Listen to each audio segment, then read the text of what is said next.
Clear तो हम लोग कर रहे थे complete world geography for government exam. और हम लोग काफ़ी लेक्चर ख़त्म कर चुके हैं अपने वर्ल्ड ज्योग्राफी के, और उसी सीरीज़ में हम लोग लाए हैं आज का वीडियो, जो कि हमारा earthquake.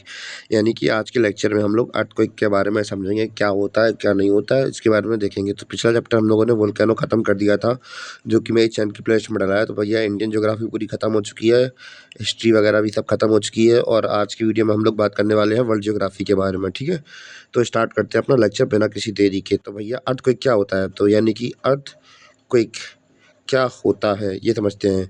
Shaking of earth is called earthquake, यानी कि धरती के अंदर कंपन होना यानी कि हिलना क्या कहलाता है, यही कहलाता है अर्थक्वेक। तो भैया समझ में आया, ये क्या होता है, एक नेचुरल इवेंट होता है। यानी कि इसको कोई जैसा नहीं है कोई इंसान वगैरह करता है, भले ही चाहे इंसान की एक्टिविटीज लंबे समय तक रहे, पर यह होता अपने यहाँ पर। ठीक है, जैसे कि भाई जान समझ ली कि बम वगैरह फूटते हैं ना, उससे कभी कभी होता है कि उनकी सॉफ्ट बेस वगैरह बनी रहती है, उनसे हेल्प मिलती है, पर ये क्या है, एक नेचुरल इवेंट ही है। ठीक है, इतना समझ में आया।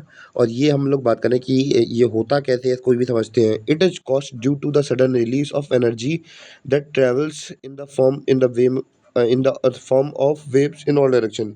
यानी कि पृथ्वी की किसी जगह से ऊर्जा उत्पन्न होती है और तरंगों के रूप में सभी दिशाओं में पहुंच जाती है।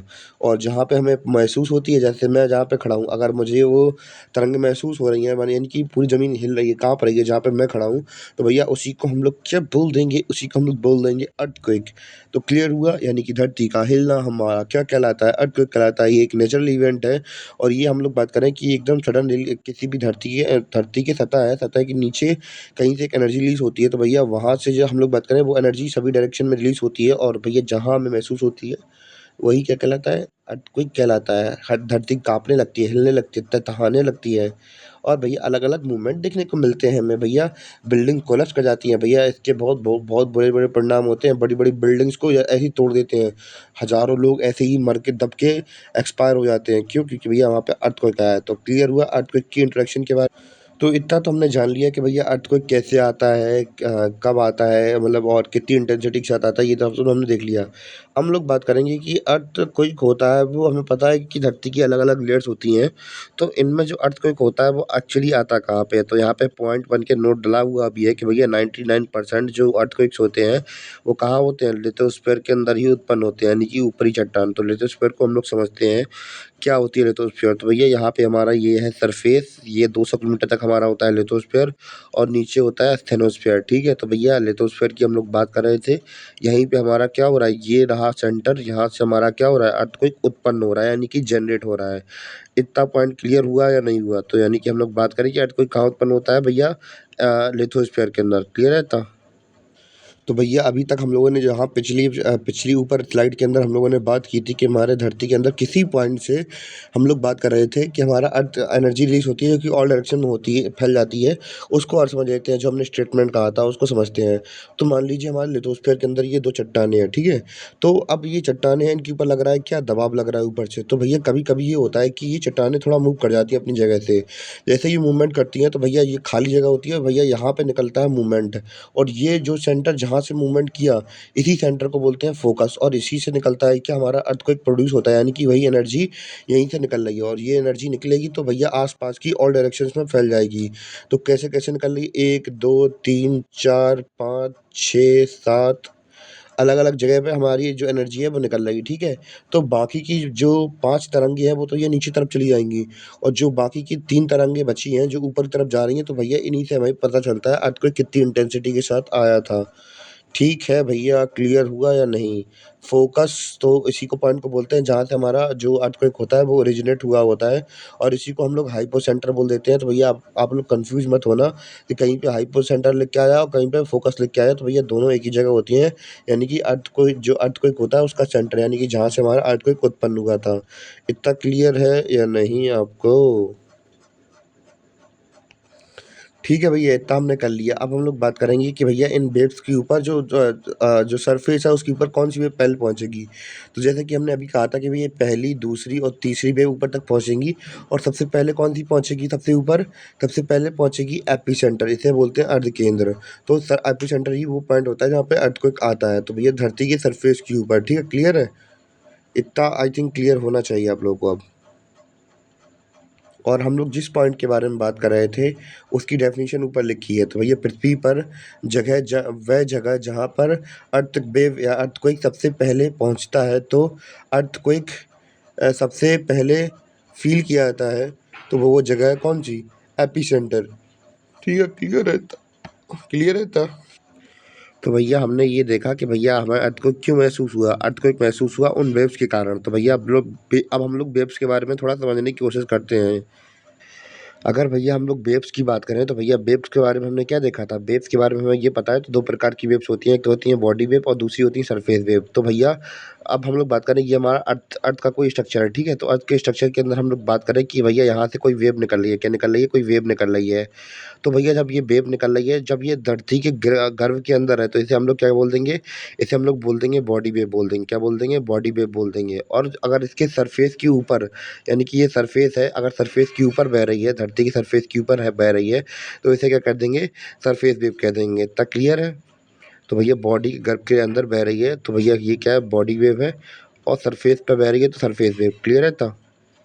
तो भैया सबसे पहले हम लोग बात करेंगे सरफेस वेव्स के बारे में। तो सरफेस वेव्स को हम लोग समझें, उससे पहले एक चीज़ हम लोग ध्यान रख लेते हैं। तो भैया अगर हम लोग बात करें कि अगर कोई जैसे हमारी यहाँ से हमारी फोकस से हमारी कोई जो अर्थक्वेक की वेव थी वो निकली, ठीक है?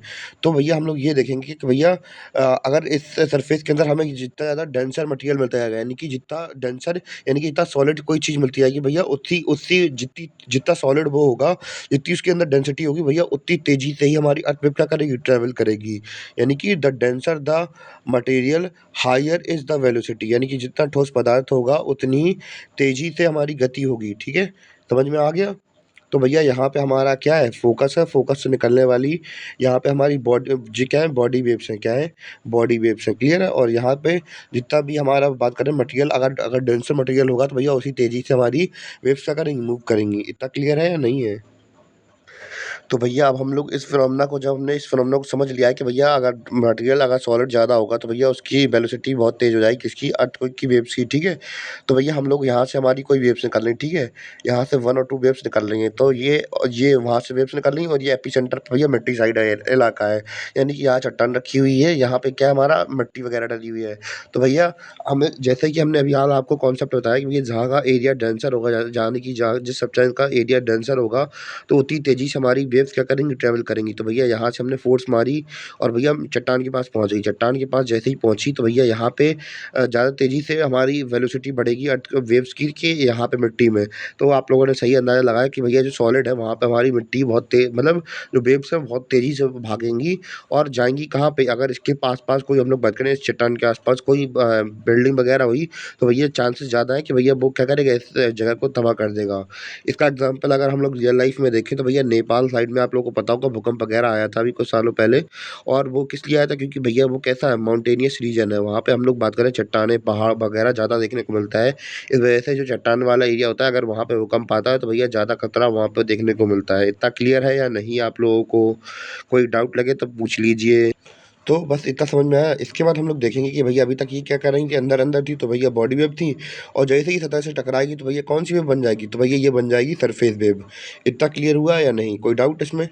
तो अब हम लोग बात करेंगे भैया सरफेस वेव के बारे में, तो हमने सवाल समझ लिया, ठीक है? अब बात करेंगे थोड़ा बॉडी वेव के बारे में। तो बॉडी वेव अंदर ही बहती हैं, ये अंदर निकल के आती हैं, फोकस से यही निकलती हैं, और ये 2 प्रकार की होती हैं, पी वेव्स और एस वेव्स। तो भैया इनको समझते हैं क्या होती हैं पी वेव्स और एस वेव्स। पी वेव्स का मतलब होता है प्राइमरी वेव्स, ठीक है? और एस वेव का मतलब होता है सेकेंडरी वेव। तो भैया सब इतना समझ में आया नाम क्या होता है? जो तरंगे पृथ्वी की सतह पर सबसे पहले पहुँचती हैं। तो अब हम लोग बात करें कि भैया जैसा कि हमसे पॉइंट कह रहा है कि भैया पहली सतह पर कौन-सी तरंगे पहुँचेंगी? तो यहाँ पे नंबरिंग हो चुकी है पहले ही 1, 2, 3, 4, 5, 6, 7, यहाँ पे यानी कि हम लोग बात करें पृथ्वी की सतह पर सबसे पहले कौन-सी तरंगे पहुँचेंगी? तो अगर पृथ्वी की सतह की बात करें तो सबसे पहले पहुँचेगी 5, 4, 3। तो सबसे पहले पहुँचेगी 4, फिर पहुँचेगी 5 और 3, ठीक है? पर यही लोग हमारी सबसे पहले पहुँचेंगी। तो भैया इसलिए इन्हें क्या कह दिया? प्राइमरी वेव्स कह दिया। क्या कह दिया? प्राइमरी वेव्स कह दिया। अब बात करें सेकेंडरी वेव्स की, तो भैया इनका नाम क्या होता है? Secondary waves. जो तरंगे पृथ्वी की सतह पर थोड़ी समय के बाद पहुँचती हैं। जैसे कि हम लोग बात करें, जैसे 2 हुआ, 6 हुआ, 7 हुआ, तो ये तरंगे थोड़ी देर से पहुँचती हैं in comparison to primary waves. तो क्लियर हो गया आपको या नहीं हुआ? तो अगर हम लोग तीसरे पॉइंट की बात करें तो भैया जो हमारी प्राइमरी वेव्स होती हैं ये ध्वनि की तरह ट्रैवल कर सकती हैं, यानी कि सॉलिड लिक्विड गैस तीनों मीडियम में ट्रैवल कर सकती हैं। पर हमारी जो एस वेव्स होती हैं वो भैया सॉलिड वेव की साउंड वेव की तरह ट्रैवल नहीं कर पाती हैं। जैसा कि हमने आपसे कहा कि धनुएं की मतलब ध्वनि की तरह ट्रैवल कर सकती हैं, तो भैया ये सॉलिड लिक्विड गैस तीनों स्टेट में ट्रैवल कर सकती हैं। पर हम लोग बात करें एस वेव की तो ये केवल सॉलिड के अंदर ही ट्रैवल कर पाती हैं। तो इतना पॉइंट क्लियर हुआ या नहीं? कुछ डाउट लगे तो भैया बता देना। तो भैया जो कि हमने बताया, अब एग्जाम्पल समझने की बारी है, तो इसको एग्जाम्पल की मदद से हम लोग समझते हैं। कैसे समझते हैं इसको? ये रहा हमारा कोई सॉलिड मीडियम, ये रहा लिक्विड मीडियम और ये रहा हमारा कोई गैसियस मीडियम, ठीक है। तो अगर पी वेव्स और एस वेव्स को छोड़ा जाए तो भैया प्रेशर से आई तो भैया बहुत तेज़ी से निकल के गई हमारी पी वेव्स, ठीक है। प्राइमरी वेव्स हमारी बहुत तेज़ी से निकल के गई। फिर लिक्विड जो थोड़ी लिक्विड टाइप में जगह पे आ गई तो भैया इनकी स्पीड थोड़ी और कम हो गई। गैसियस स्टेट में आएंगी वहाँ पे और ज़्यादा स्पीड कम हो गई। और वहीं बात करें एस वेव्स की तो भैया सॉलिड के अंदर जैसे ही घुसेंगी तुराग सीना भाग जाएंगी। और जैसे ही भैया लिक्विड आएगी तो वहीं पे ख़त्म, यहीं पे इनका बंडी ख़त्म, क्योंकि भैया ये सॉलिड के अंदर ही ट्रैवल करती हैं। और इसी के साथ जो आज का सेशन था हमारा कंप्लीट हो गया और उम्मीद है कि आपको चैप्टर समझ में आया हो। मिलते हैं अपने अगली वीडियो में, तब तक के लिए धन्यवाद, बाय, sayonara।